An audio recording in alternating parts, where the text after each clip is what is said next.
So we see b3. Okay, here I want to show you a system you can use against the Nimzo bit system. Starts with knight c6. And the idea of the system with this d4 knight c6 is white often wants to get a knight e5. So here we reserve the option of playing d6 to kick the knight away instead of going d5. In this case, the move d4 changes everything. We quickly grab the bishop pair and then just develop g6, bishop g7, d6, etc. Once we get g6, bishop g7, bishop will be on this diagonal. It's important. That's kind of threatened. So d6, discouraging the move e5. And then we can continue the plan, g6, bishop g7. Okay, played it anyways, but you see its blunder is a very common tactic. Queen a5. Just winning the pawn. Or we could have just taken the pawn. Then we would have lost the castling rights, which I didn't want to do. So, go ahead and take that.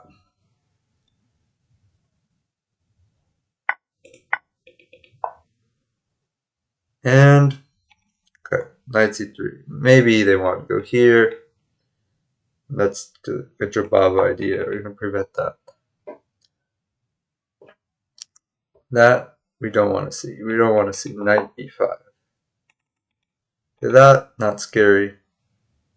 Because we can always just take and take.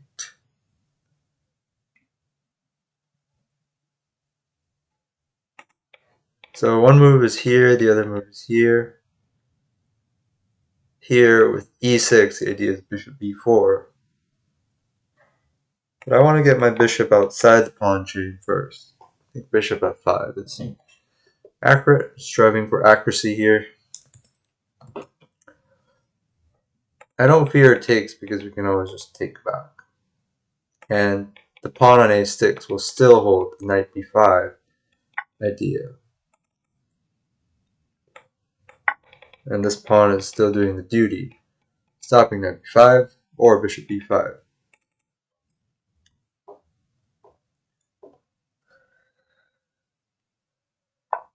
Bishop d3 played. Okay, so we could trade, that's fine, but I actually think going e4 is strong because we're taking space. That's just a blunder. Let's take with our knight, preserving the bishop here. Knight d5. Now they're going for this idea, as we said before, of knight c7 fork. How do we deal with that? One way is castling, and the king will land on c7, protecting the king will land on c8, sorry, protecting the c7 square. I don't see too many problems with that. There is knight b6, but we can just step up king c7. Knight here. I don't want to go here because maybe rook b1. But then if rook b1, we have knight c3 with some cool tactics. So let's play knight king b7. I see some cool tactics here. Knight c3, hitting the rook, and already what is completely losing because, okay, what did it say? If the rook continues here or here, then we just take here. But if the rook steps off first rank, we have this Arabian-like checkmate, the knight and the rook, and this pawn blocking it. Okay, so opponent wants to play another game, so we play d4, trying to go for Jababa, but they play b6. So we take the center and bishop b7. This is Owen's defense, sorry. Owen's defense. d5. Interesting move. We just take the center. And f6 already not a good move, because the moment you see f6, you know that you weaken this diagonal.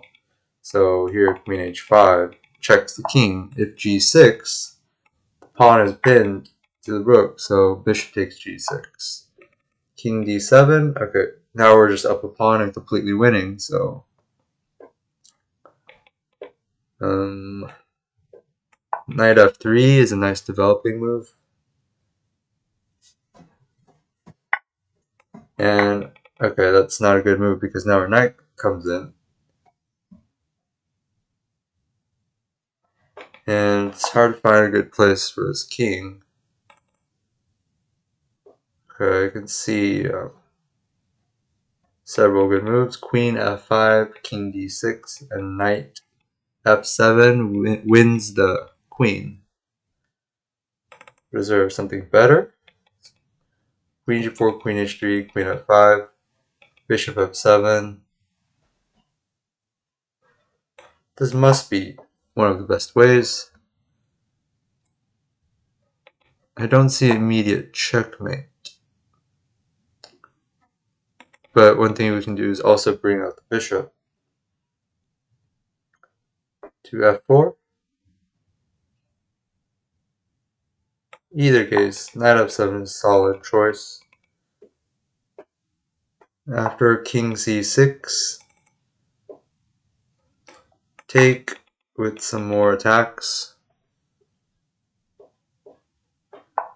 Here, there's queen e6 checkmate. It's a good game to my opponent. So, just recapping that game.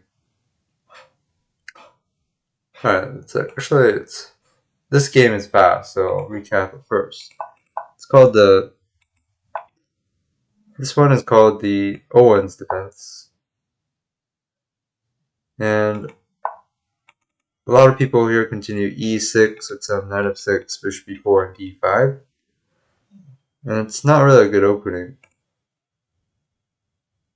But in blitz, it's tricky. Here, d5, well, of course they want you to take and open up the bishop.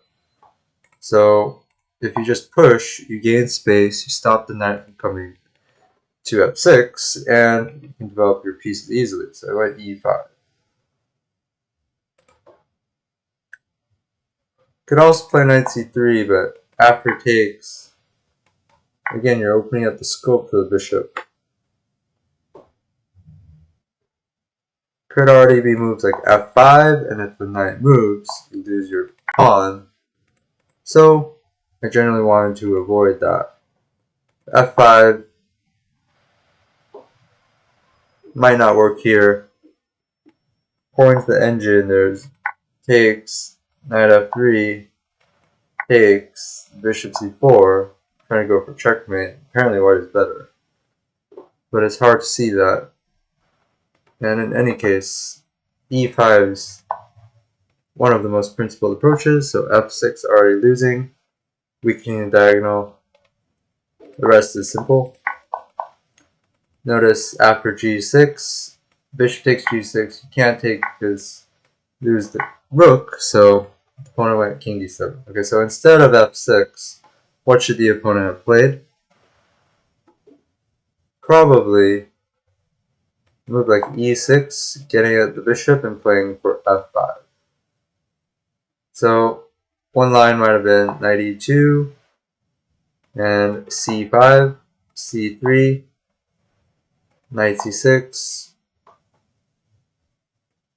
knight d2, knight ge7, knight f3, and maybe queen d7 castles, and castles maybe. Yeah, black has a little bit of pressure. Black doesn't have to castle. Black can also go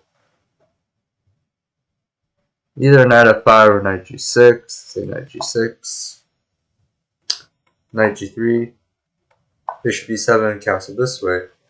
After a3 castles, white is just better because this is like a good version of the French, where the queen is a bit misplaced if you compare it to an actual French.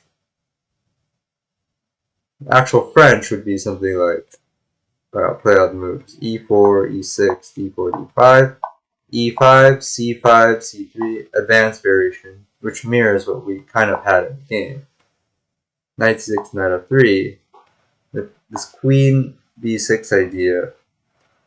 Here, the Queen is better placed because if the bishop moves, the Queen can take.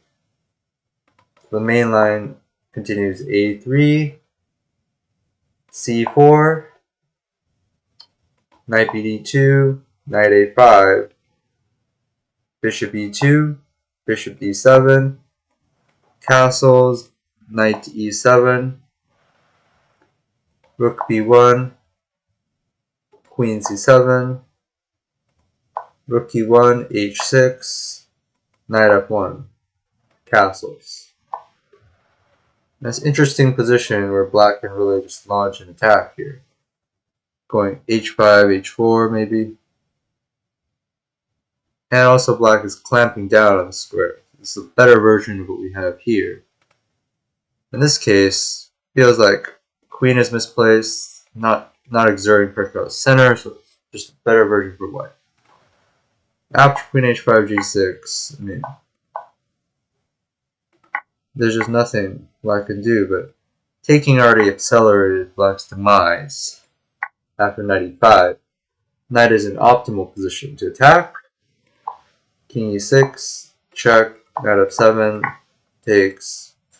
Checkmate should follow shortly after. So king d6, queen e6, really not much to say. If king b5, then queen b3, wherever the queen moves, there's going to be some sort of checkmate. Here, some bishop d2 checkmate. And it's just already, I think, after queen h5, the game was kind of over. Good game for my opponent, and then let's analyze the other game.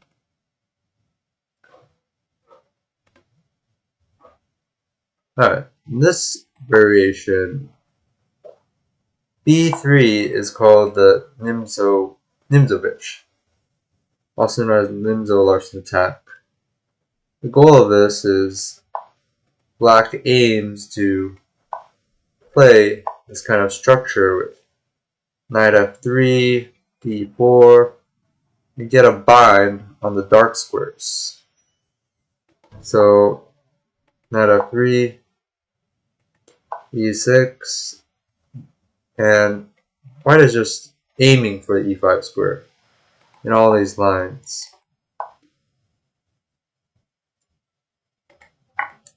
Just a sample line. White gets all these moves, and then white aims for d4 and knight e5, putting a strong knight on e5, white's main plan. And if I go e5 here, bishop e2, still the same ideas, e3, bishop e5, bishop d6, and white wants to play for either d4, f4 here, and also, and or knight f3. Sample line is knight a3 or knight c4, knight a5, bishop e2, c4, okay, playing for the c4, d4 idea. And then knight c2. And rook e8, d3. Okay, there's another way of playing. Then it's kind of side approach where white expands, so very flexible. But one of the things I really didn't like about playing against b3 was if I go d5, I noticed that a lot of people have this setup where they go like f4, and then they go knight f3, and they go like this, and then they have a big bind on e5 that I didn't like. So what happens is white gets piece here, and it's hard for black to really move. And although black is theoretically okay. It's hard for black to really move, develop a plan. Meanwhile, white has a strong knight on e5. And so that's why I came up with this c5 idea, so that I wouldn't play d6. Sorry, I wouldn't play d5 in one go. I would keep the option of d6. So I strike like this, controlling the dark squares. Now, d4 is not a good move, but e3 would keep option open for white to play. It's kind of f4, knight f3 idea. Say if I go here, white can play this f4 thing with knight f3. And the knight can go to e5, and then bishop to b5. So let's say I go g6, and there's bishop b5, and then bishop d7 castles. And white has this strange pressure. It's very unpleasant. Say, especially in a blitz game, takes knight e5. This is what you don't want to see in a blitz game. That knight is really hard to get out. So you castle d3, other knights coming here, and it feels like white's getting something, maybe an attack, with the strong knight, strong bishop, other knight coming in. Meanwhile, black has to defend very precisely, which is why I opted for the c5, d6 approach. Didn't really get to show that in this game though. That's okay. Already, white is conceding the bishop here with this. And also, e5 just blunders a pawn, thanks to this queen a5 combination. Of course, I could have just taken the pawn, but white can at least take back. So this queen a5 wins a pawn, or I can take, ruining my right to castle. So that's why I went queen a5, queen e5, and after knight c3, white is threatening to go knight b5, so I play a6. This is the idea in Jubava London. Bishop f5, bishop d3, and here I want to kind of shove my pawn forward so it gets protected by these two pawns, also gain space. Bishop takes e4 just sacrifices a piece, so that's not good. You should have tried to retreat, something like bishop e2, but then I would have continued maybe rook c8, so it's hard to play anyways. Bishop takes e4 just blunders a piece, and the game is shortly over. King b7, rook b1, but then I have knight c3. White is in a quandary here because you want to save your knight, so you want to keep the rook on this file, but if you move your rook away from it, you checkmate it, as we saw in the game. So you have to go here, but then you lose that knight. So that's the game. Thanks for watching.